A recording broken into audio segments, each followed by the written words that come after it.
9년 만에 부활한 육사 출신 합참의장, 국군 중 유일하게 실전 경험이 3번이나 있는 장군, 바로 김승겸 대장입니다.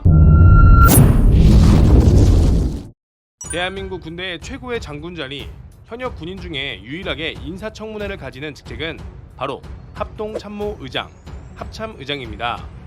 합참의장은 국방부 장관을 보좌하며 육해공군 전 군의 작전부대를 지휘, 감독하고 합동작전을 수행하는 합동부대를 지휘, 감독하는 막중한 자리입니다.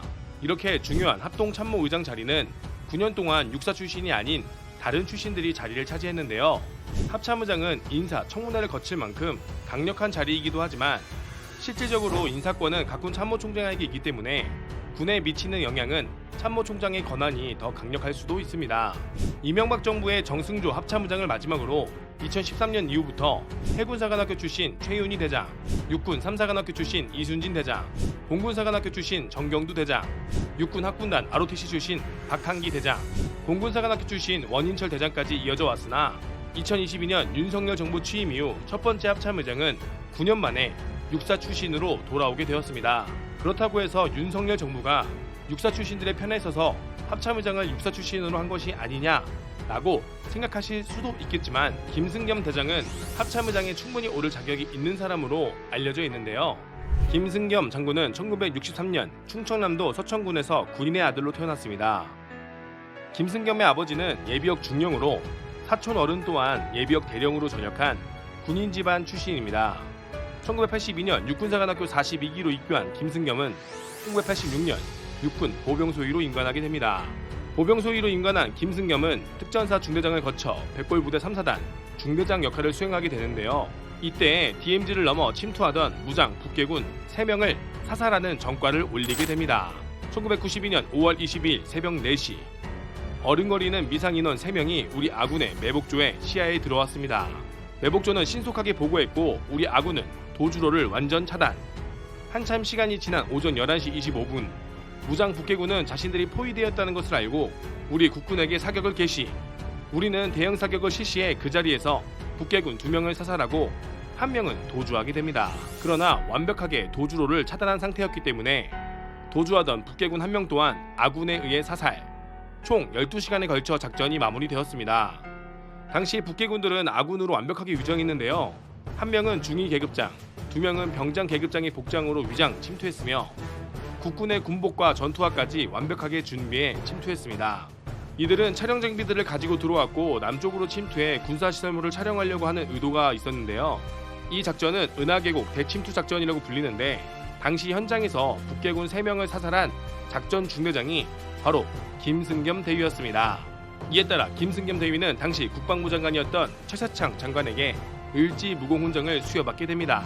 소령으로 진급한 김승겸은 3사단 대대급 작전과장과 육사 훈육대장을 역임, 중령으로 진급해 2사단 31연대 2대대장, 2사단 작전참모를 역임하게 됩니다. 2사단 31연대 대대장 시절 일화가 많은데요. 대대장 전입 당시 을지무공훈장을 받은 대대장이라는 사실과 장군이 되실 분이 대대장으로 온다는 소문이 있었습니다.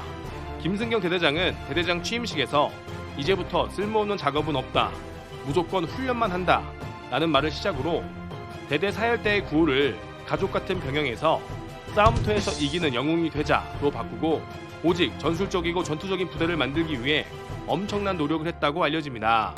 당시 대대원이었던 인원들의 살짝 과장된 이야기에 따르면 우천시에도 무조건 훈련하는 것은 기본이고 소대 단위로 육공트럭에 전술적 탑승 훈련을 수시로 반복, 사단에서 가장 많은 실탄을 사격하는 부대, 위장 시 안면 위장과 함께 손등, 팔, 얼굴, 귀, 목 등 완벽한 위장 철저, 무조건 주에 한 번은 야간 훈련과 밤을 꼴딱 새는 전반야 훈련, 간부들 중 사격 미달자는 연병장에서 하루 종일 PRI, 사격 예비술 실시 등 진짜 실전을 경험했던 군인으로서 실전과 같은 훈련을 하기 위해 노력했다고 전해집니다.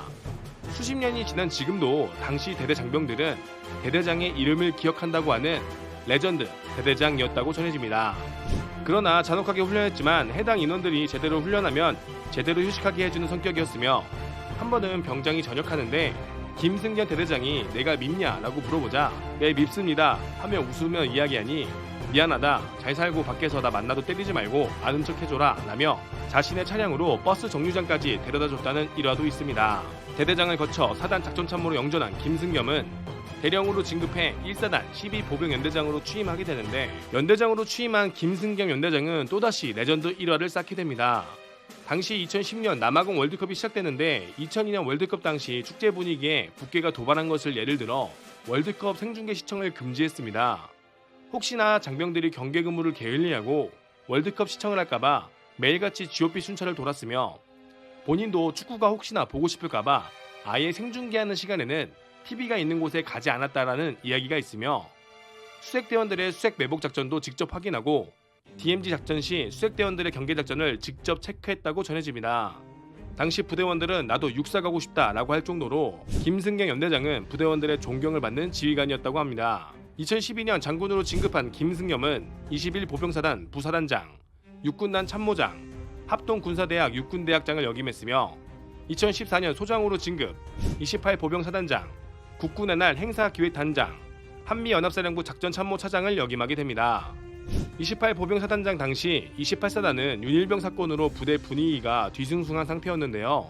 윤일병 사건으로 전임 사단장이 경질되고 사건 해결사로 김승겸 사단장이 취임한 것인데, 취임 후 얼마 지나지 않아 북한의 연천 대북전단 발언지 고사총 도발과 서부전선 포격 도발이 발생해 이에 대응하여 또다시 실전 지휘를 하게 되었고 모두 다 완벽하게 대응했다는 평을 받게 됩니다. 김승겸 사단장은 병과 간부를 가리지 않고 공평하고 청렴하게 대하는 사람으로 기억되며 병영 문화를 쇄신하고 28사단의 완전작전을 성공적으로 마무리한 능력자로 평가받고 있습니다. 2017년 중장으로 진급, 3군단장, 육군참모차장을 역임했으며 3군단장 역임 당시 과거 28사단의 윤일병 사건을 교훈을 삼아 3군단 예하 간부들에게 군 인권에 대해 수없이 강조하며 간부들의 근무 여건 개선에도 많은 관심을 기울였습니다. 인권과 근무 여건 개선 중에도 현해작전 부대들의 작전 준비 태세와 완전 작전 태세를 놓치지 않는 덕장과 용장을 모두 지닌 창군인으로 알려져 있습니다. 2020년 대장으로 진급한 김승겸 장군은 한미연합 부사령관을 역임, 본래 육군참모총장이 되는 것이 아니냐라는 말도 있었지만 당시 문재인 정권의 비육사 기조의 정점으로 육군대장 중 두 번째 요직인 연합사 부사령관이 되었습니다. 2022년 윤석열 정부의 취임과 함께 새로운 국방부 장관이 된 이종섭 장관은 북도발에 단호히 대응하고 훈련하는 부대를 만들겠다는 기조에 따라 북한의 도발에 실전 경험이 있고 훈련하는 부대를 만드는 데 가장 적합한 김승겸 대장을 합동참모의장에 영전시키면서 김승겸 대장은 윤석열 정부의 첫 번째 합참의장에 오르게 되었습니다. 정치적 논리를 떠나 매우 훌륭한 인품과 뛰어난 능력을 지녔기에 합동참모의장 자리에 오르는 것은 당연한 것이 아닐까 생각이 되는데요. 만약에 합참의장의 자리에서 완벽하게 임무를 수행한다면 윤석열 정부의 두 번째 국방부 장관으로도 손색 없는 인물이 아닐까 생각이 드는데요. 현역 장군 중에 실작전에서 무공훈장을 받은 유일한 군인, 그리고 9번째 육사의 부활을 가져다줄 인물 김승겸 대장, 그동안 잊고 지낸 실전과 같은 훈련을 하는 군대, 싸움터에서 이기는 영웅이 되는 군대를 만들어주시길 간절히 기원하겠습니다. 김승겸 대장의 성공적인 합참의장 영전을 기대하겠습니다. 시청해주셔서 감사합니다.